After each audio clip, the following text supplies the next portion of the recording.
அன்பு உறவுகளுக்கு வணக்கம். அன்பு மக்களே, விவிலியத்தை, நம்முடைய இறை வார்த்தையை சரியான விதத்தில் படிப்பது எப்படி? காணொலியினுடைய முதல் பகுதியில குவாலிட்டிவா நம்முடைய விவிலியத்தை, பைபிள எப்படி வாசிக்கலாம் அப்படிங்கிறதுக்கான 5 டிப்ஸை பார்க்க போறோம். அடுத்ததாக 5 வகையான ரீடிங் எங்க ஸ்டார்ட் பண்றது அப்படிங்கிற அந்த விடயத்தை ஒவ்வொருத்தரும் ஒவ்வொன்று சொல்றாங்களே, நம்ம இந்த காணொலியில எது பெஸ்ட் அப்படிங்கிறத கடைசியில சொல்ல போறோம். சரிதானே? அதனால இதுதான் இந்த காணொலியுடைய முதல் பகுதி. 2ஆம் பகுதி காணொலி கடைசி வரைக்கும் பாருங்க. கண்டிப்பா ஆண்டவர் இயேசு கிறிஸ்துவினுடைய அன்பையும் ஆசீர்வாதத்தையும் நீங்க உணர்வீங்க அப்படிங்கிறத மறந்துடாதுங்க.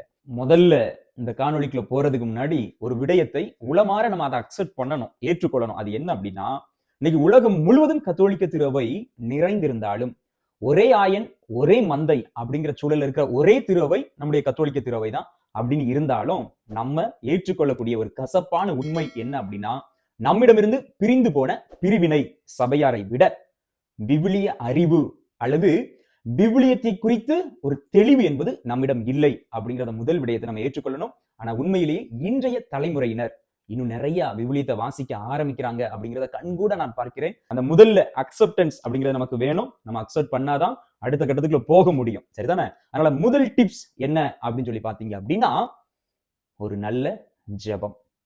விவிலியம் அப்படிங்கிறது நம்ம ஆண்டவரால் நமக்கு கொடுக்கப்பட்ட இறை வார்த்தை. சில பேர் இதை ஹிஸ்டாரிக்கல் புக்கா பார்க்கலாம், சில பேர் இதை கதை புக்கா பார்க்கலாம், சில பேர் இதை மோட்டிவேஷனல் புக்கா பார்க்கலாம், சில பேர் அப்படின்னு சொல்லி நம்ம சொல்லிக்கிட்டே போயிட்டே இருக்கலாம். ஆனா உண்மையிலேயே விவிலியம் அப்படிங்கிறது ஒரு மீட்பின் வரலாறு. சரிதானே? பாவத்தில் இருந்து விடுதலை கொடுக்கின்ற வரலாறு, சாத்தானிடமிருந்து விடுதலை கொடுக்கிற வரலாறு, எல்லாத்துக்கும் மேல நம்முடைய ஆன்மா ரட்சிப்புக்கான வரலாறு தான் இந்த விவிலியம். அப்ப இந்த விவிலியத்தை சும்மா ஒரு கதை புக்கை வாசிக்கிறது மாதிரி, ஒரு நாவலை வாசிக்கிறது மாதிரி நம்ம வாசித்தோம் அப்படின்னா அது சரி கிடையாது.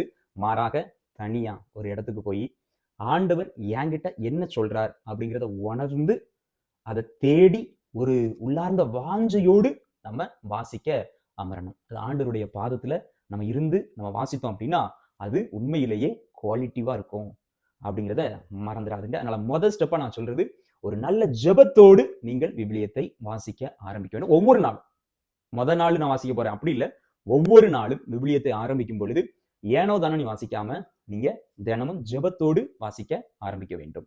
2வது டிப்ஸ் ரொம்ப முக்கியம். பைபிள் வாசிக்கிறதுக்கு என்ன அப்படின்னா, எந்த பைபிள் வாசிக்கணும்னு தெரியும்.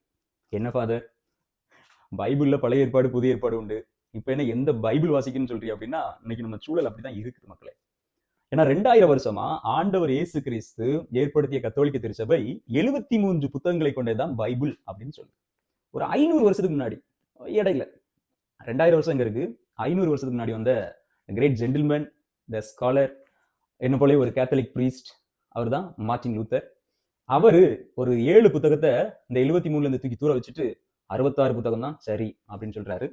இதுல மகிழ்ச்சியான செய்தி என்ன அப்படின்னா, அண்மையில என்னுடைய 2 நண்பர்கள், ஒருத்தர் லூத்தரன் சர்ச்சு, இன்னொருத்தர் வந்து church of South India CSI, இவர்கள் இருவர் என்கிட்ட நம்ம வீடியோலாம் பார்த்துட்டு அவங்களும் கண்டிப்பா படிப்பாங்க இல்லையா, வளரும் பொழுது உண்மையை தேட ஆரம்பிக்கும் பொழுது அவர்களுக்குள்ள ஒரு ஆசை என்ன அப்படின்னா, அந்த 7 புத்தகத்துல என்ன விடயங்கள் இருக்குதுன்னு தெரிஞ்சுக்கணும் அப்படின்னு சொல்லிட்டு அவங்க என்கிட்ட கேத்தலிக் பைபிளை வாங்கி கேட்டாங்க. நான் நம்முடைய தமிழ் பைபிள் அதை சொல்லி வாங்கி கொடுத்துருக்கேன். அதனால இன்னைக்கு நிறைய பேர் வளர வளர ஆட்டோமேட்டிக்கா உண்மையிலேயே ஆண்டவரை தேடினாங்க அப்படின்னா நம்முடைய கேத்தலிக் சர்ச்சுக்குள்ள வந்துருவாங்க.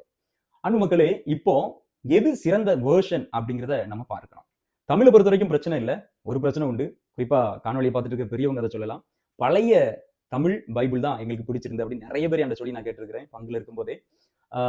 அப்போ ஏன் உங்களுக்கு அது பிடிக்குது அப்படிங்கிற காரணத்தை நீங்க எழுதுங்க, நம்ம வாசிக்கலாம். கமெண்ட்ஸ்ல எழுதுங்க, நம்ம வாசிக்கலாம். இப்போதைக்கு நம்ம கையில இருக்கிற பெஸ்ட் தமிழ் பைபிள் எது அப்படின்னா, நம்முடைய ஆலயங்களை தொடர்ந்து பயன்படுத்தப்பட்டு கொண்டிருக்கிற ஒரு பைபிள் திருவிவிலியம் புது மொழிபெயர்ப்பு அப்படிங்கிற அந்த பைபிள் தான். சரிதானே? ஆங்கிலத்துல அப்படின்னு சொல்லி பாத்தீங்கன்னா இன்னைக்கு நிறைய பைபிள் இருக்குது. ஆனா சர்ச், நம்முடைய Catholic church, one holy apostolic Catholic church எதை ரெக்கமெண்ட் பண்ணுது அப்படின்னு சொல்லி நீங்க பாத்தீங்க அப்படின்னா, நியூ அமெரிக்கன் பைபிள்.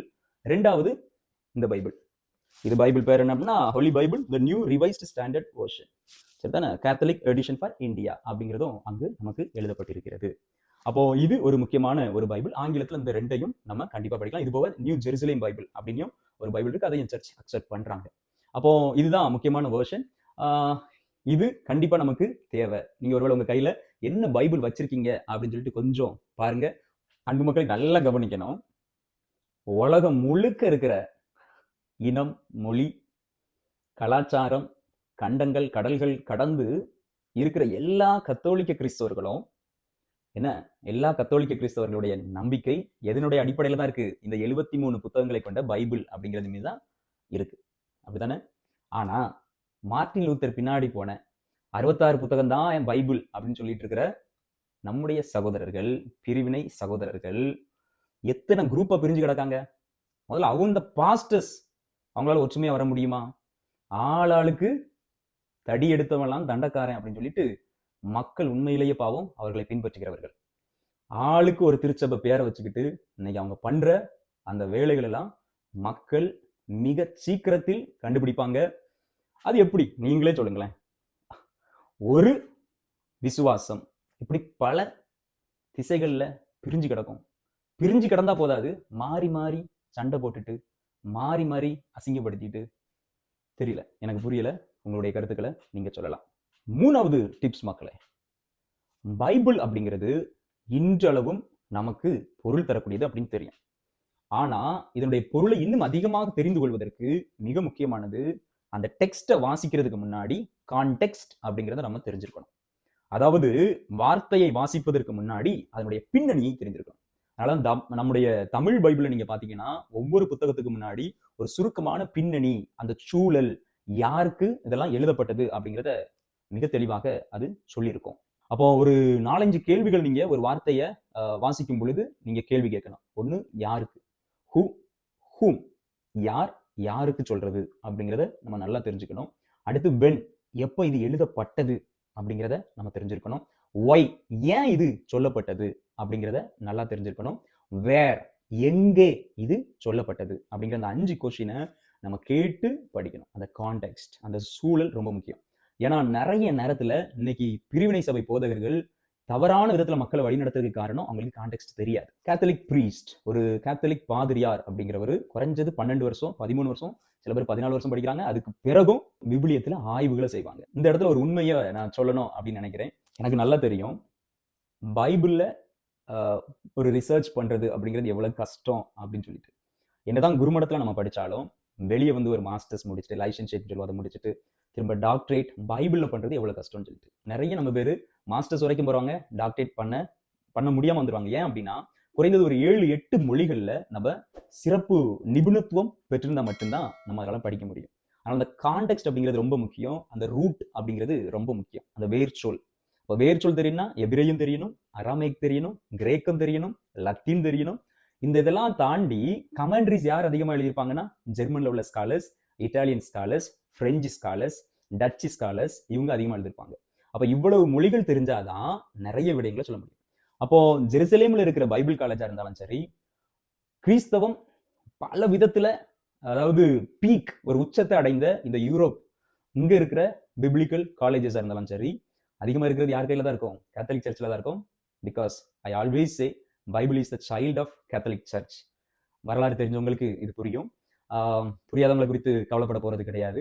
அப்போ அதனுடைய ரூட்டு தெரிஞ்சு நம்ம படிக்கும் பொழுதுதான் அதனுடைய அந்த முழுமையை நம்மளால பெற முடியும் அப்படிங்கிறத நம்ம மறந்து விடக்கூடாது.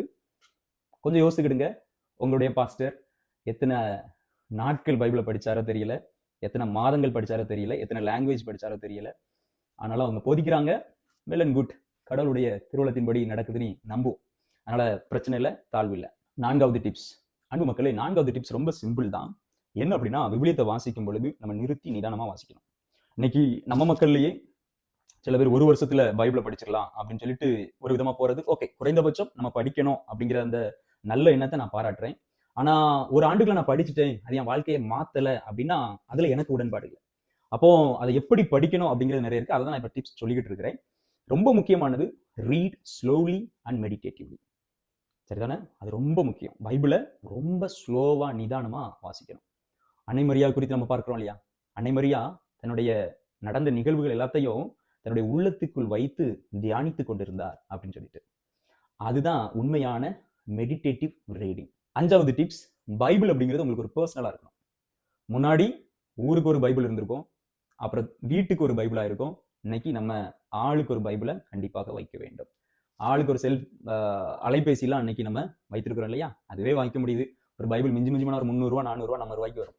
ஏன் பண்ண முடியாது அப்படிங்கிறத யோசித்து பாருங்க. எனக்கு ஒரு சின்ன யோசனை இருக்கிறது.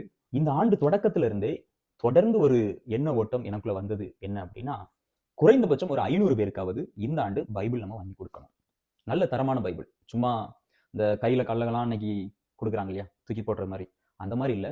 தரமான ஒரு பைபிளை நம்ம வாங்கி கொடுக்கணும் அப்படிங்கிற அதை நான் விரும்புகிறேன்.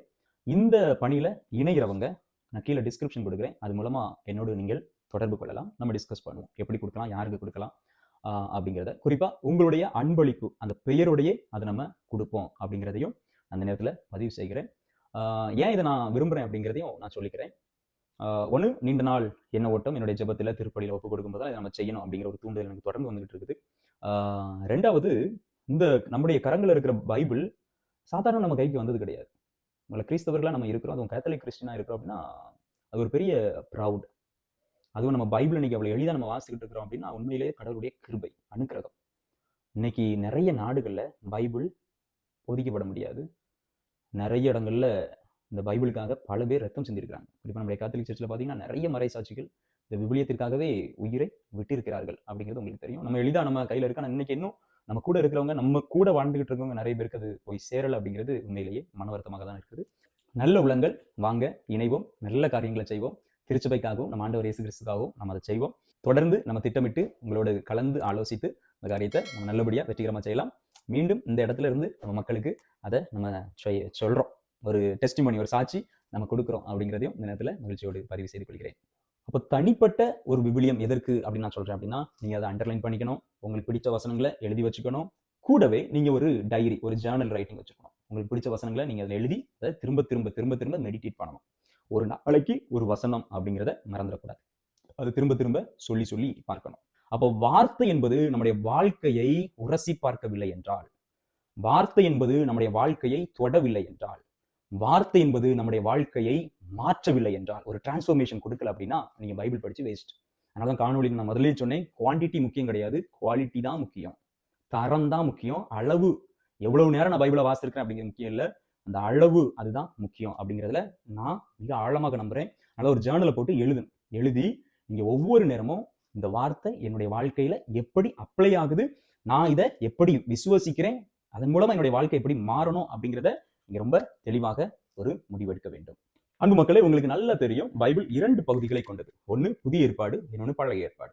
பழைய ஏற்பாட்டுல நம்ம யூதர்களுடைய அந்த வரலாற்று காரியங்கள், ஆண்டவர் எப்படி வழிநடத்தினார் அவர்களை அப்படிங்கிறத படைப்பின் தொடக்கத்துல இருந்து ஆண்டவர் இயேசு கிறிஸ்துனுடைய பிறப்பு வரைக்கும் இருக்கிறது பழைய ஏற்பாடு. புதிய ஏற்பாடு ஆண்டவர் இயேசு கிறிஸ்துனுடைய பிறப்பு, போதனைகள், வாழ்க்கை எல்லாத்தையும் உள்ளடக்கியது. அவருடைய இறப்பு, உயிர்ப்பு, விண்ணேற்பு வரைக்கும் போகுது. இது 4 நற்செய்தியாளர்கள், லூக், மத்தேயு, மார்க், லூக், ஜான், இதை உள்ளடக்கியது. அப்படித்தானே? கொஞ்சம் வார்த்தைகள் எனக்கு சிக்கல் வருதுன்னா காரணம் உங்களுக்கு தெரிஞ்சிருக்கும்னு நினைக்கிறேன். ஆங்கிலம், தமிழ், இப்போ இட்டாலியன், இதெல்லாம் சேர்ந்து வரதுனால கொஞ்சம் குழப்பமா இருக்குது. என்னடா ஃபாதருக்கு இந்த வார்த்தைகள் கூட தெரியல அப்படின்னு நினைச்சிடாதுங்க, சும்மா விளையாட்டுக்கு சொன்னேன். அதுக்கப்புறம் ஆக்ட்ஸ் ஆஃப் தி அப்போஸ்டல்ஸ், அப்போஸ்தலர்கள் பணிகள், அதுக்கப்புறம் பவுலடியாருடைய கடிதங்கள், அதுக்கப்புறம் பொது கடிதங்கள், கடைசியா திருவழிபாடு. இப்படிங்கிறதா நம்ம பைபிளுடைய ஒரு தொகுப்பாக நம்ம பார்க்கலாம். அப்ப எங்க ஃபாதர் படிக்கலாம் அப்படின்னா, நிறைய பேர் நிறைய விடயங்களை சொல்றாங்க. இப்போ ஒரு சிலர் என்ன சொல்றாங்க, தீம் வைஸா படிக்கலாம். நான் கடைசி எது பெஸ்ட் அப்படிங்கிறத நான் உங்களுக்கு சொல்றேன், நம்ம ஃபுல்லா பாருங்க. ஒரு சிலர் என்ன சொல்றாங்க அப்படின்னா, தீம் வைஸா படிக்கலாம். எக்ஸாம்பிள், ஃபெய்த் குறித்து எங்கெல்லாம் இருக்குது அப்படிங்கிறத நம்ம பார்க்கலாம். இல்ல லவ் குறித்து எங்கெல்லாம் இருக்குது, அல்லது இறைவனுடைய ப்ராஃபசிஸ், ஆண்டவர் இயேசு கிறிஸ்து பிறப்பை குறித்த ப்ராஃபசிஸ், அல்லது அவருடைய 2ஆம் வருகை குறித்த ப்ராஃபசிஸ், இதெல்லாம் நம்ம தனித்தனியா பார்க்கலாம், படிக்கலாம் அப்படின்னு சொல்லிட்டு ஒரு சார் கூப்பிடுவாங்க. சிலவங்க என்ன சொல்லுவாங்கன்னா, குரோனாலஜிக்கலா எது முதல்ல எழுதப்பட்டது அப்படிங்கிறத குறித்து சொல்லுவாங்க. சில பேர் முதல்ல தொடக்க நூல், 2வது யோபு, அடுத்து விடுதலை பயணம், அப்புறம் லேவியர், எண்ணிக்கை, இப்படியாக படிக்கலாம் அப்படின்னு ஒரு சிலர் சொல்றாங்க. ஓகே, நிறைய பேர் அதை ட்ரை பண்ணியும் பார்க்குறாங்க, சக்சஸ் ஆகுறாங்க. நீங்களும் ஒருவேளை உங்களுக்கு அப்படின்னா நீங்க பண்ணலாம், ட்ரை பண்ணலாம், பிரச்சனை கிடையாது. அடுத்த முறை என்ன அப்படின்னு சொல்லி பார்த்தீங்க அப்படின்னா, பிப்ளிக்கல் கேரக்டர்ஸ், சரிதானே? ஃபார் எக்ஸாம்பிள், ஆபிரகாமை குறித்து, அப்புறம் மோசேவை குறித்து, அப்புறம் யாக்கோபை குறித்து, அப்படி ஒவ்வொரு கேரக்டர், டேவிட்டை குறித்து, தாவீதை குறித்து, அப்புறம் கடைசியா திருமுழுக்கு யோவானை குறித்து, அன்னை மரியாவை குறித்து, இயேசுவை குறித்து, பவுலடியாரை குறித்து, அப்படி கேரக்டர் வைஸா பார்த்தாலும் நம்ம பைபிளை கவர் பண்ண முடியும். ஓகே, அடுத்ததா கதைகள். சின்ன பிள்ளைங்களுக்கு கதைகள், பிகினர்ஸ் ரொம்ப நல்லா இருக்கும். அதை கொஞ்சம் நம்ம யோசித்தும் பார்க்கலாம். எப்படி பார்க்கலாம் அப்படின்னா, சின்ன பிள்ளைகள் நமக்கு கதைகள் மட்டும்தான் விரும்பி படிப்போம். கடவுள் உலகை படைத்தது, 7 நாள்ல படைத்தது, ஆபிரகாம் ஈசாக்கை பலியிட போனது, அப்படியே நீங்க வந்தீங்க அப்படின்னா தாவீது, கோலியாத்து, இயேசு கிறிஸ்துனுடைய பிறப்பு அதை ஒரு கதையா அப்படியே பார்க்கிறது, இயேசு கிறிஸ்துனுடைய இறப்பு, 3ஆம் நாள் உயிர்த்தெழுதல், எம்மாவு சீடர்களோடு அவர் பயணித்தது, அப்படி சொல்லிட்டு கதைகள் போல படிக்கிறது. அது வந்து சிறுவர்களுக்கு கண்டிப்பா சரியா இருக்கும். அடல்ட் கொஞ்சம் வயசுக்கு வந்தவங்களுக்கு அது சரியா இருக்காது. ஏன்னா சிறுவர்கள் கதையை பார்க்கிற விதம் வேறு. அதற்கு பிறகு ஒரு ரேண்டம் ரீடிங் எல்லாருமே பண்ணியிருப்பாங்க. ஆனா உண்மையிலேயே கடவுள் என்கிட்ட பேசணும், என் வாழ்க்கையை மாற்றணும் அப்படிங்கிறவங்க நீங்க எப்படி படிக்கணும் அப்படிங்கிறத நான் இப்ப சொல்ல போறேன். ஓகே, அது எப்படி படிக்கணும் அப்படின்னா, முதல்ல நற்செய்தியை படிக்கணும். அந்த நற்செய்தியில முதல்ல எதை படிக்கணும் அப்படிங்கிறதையும் ரொம்ப முக்கியம். முதல்ல நான் சொல்வேன் மார்க் படிங்க. ஏன்னா சின்ன காஸ்பல். அப்போ வேகமா உங்களுக்கு படிக்கும்போது ஒரு உற்சாகம் வரும். அதுக்கப்புறம் நேரம் எங்க போகணும் அப்படின்னா யோவான்கிட்ட போகணும். ஏன் யோவானை நான் சொல்றேன் அப்படின்னா, நீங்க மார்க் படிச்சுட்டு மத்தேயு, லூக்கா படிச்சீங்கன்னா யாரோ ரெபிடேஷனா இருக்கும், கொஞ்சம் வித்தியாசமா இருக்கும். என்னடா ஒரே போல இருக்கு அப்படின்னு சொல்லிட்டு. ஆனா யோவானுக்குள்ள போகும்பொழுது ஜீசஸுடைய பர்சனல் டிவைன் டச் அங்க இருக்கும். உங்களுக்கே தெரியும், இயேசுக்கு 12 சீடர்கள், அந்த 13ல 3 பேர் அவர் எல்லா இடத்துக்கும் கூட்டு போவார். அந்த 3ல ஒருத்தர் யாரு? அன்பு சீடர், அவர்தான் யோவான். அவர் தான் இயேசு கிறிஸ்துனுடைய அந்த அத்தென்டிசிட்டி அதிகமா அவருடைய எழுத்துக்கள்ல காமிச்சிருப்பாரு. எல்லாத்துக்கும் மேல மனுஷன் வேற லெவலில் பண்ணிப்பாப்புல, அவர் ஒரு பெரிய இன்டெலிஜென்ட். அதெல்லாம் உங்களுக்கு தெரிஞ்சிருக்கும்னு நினைக்கிறேன். அதனால யோவானை நான் படிக்க சொல்லுவேன். அதன் பிறகு நீங்க மத்தேயு, லூக்கா படிச்சுட்டு அப்போஸ்தலர் பணிகள், பவுலடியார் கடிதங்கள், திருவெளிப்பாடு படிக்காதுங்க. அதுக்கப்புறம் உள்ள பொது கடிதங்களை படிச்சுட்டு திரும்ப அப்படியே பழைய ஏற்பாடுக்கு போயிருங்க. பழைய ஏற்பாடுல 5 புத்தகம் தோரா. ஒருவேளை 2 மட்டும் நல்லா படிச்சிட்டிங்க அப்படின்னா அடுத்த 3 கூட உடனே படிக்க வேண்டிய அவசியம் கிடையாது, லேட்டரா படிக்கலாம். அதுக்கப்புறம் நீங்க அப்படியே அந்த ஆர்டரை பின்பற்றலாம் அப்படின்னு நான் சொல்லுவேன். கடைசியா திரும்ப அந்த லேவியர், என்னாகமம், இணைச்சட்டம், அதை நீங்க கடைசி கூட கவர் பண்ணிக்கலாம். அட் லாஸ்ட் நீங்க திரும்ப எங்க வந்துடணும்? திருவெளிப்பாட்டுக்கு வந்துடணும். அன்பு மக்களே, குவாலிட்டிவா பைபிளை படிக்கணும் அப்படின்னு நினைக்கிறவங்க நான் சொன்ன அந்த பாயிண்டை இது பண்ணுங்க. என்கிட்ட பேச விரும்புறவங்க கீழே டிஸ்கிரிப்ஷன்ல கொடுக்குறேன், இந்த குரூப்ல சேர்ந்து என்கிட்ட பேசலாம். என்னோட இணையங்கள் அன்போடு உங்களை வருக என வரவேற்கிறேன். இந்த மிஷன்ல இந்த புத்தாண்டுல நம்ம எடுக்கிற இந்த ஸ்டெப்ஸை கடவுள் ஆசீர்வதிக்குன்னு சொல்லி ஜெபிச்சுக்கிடுங்க. இணைந்திருப்போம், விழித்திருப்போம், ஜெபித்திருப்போம். God bless you.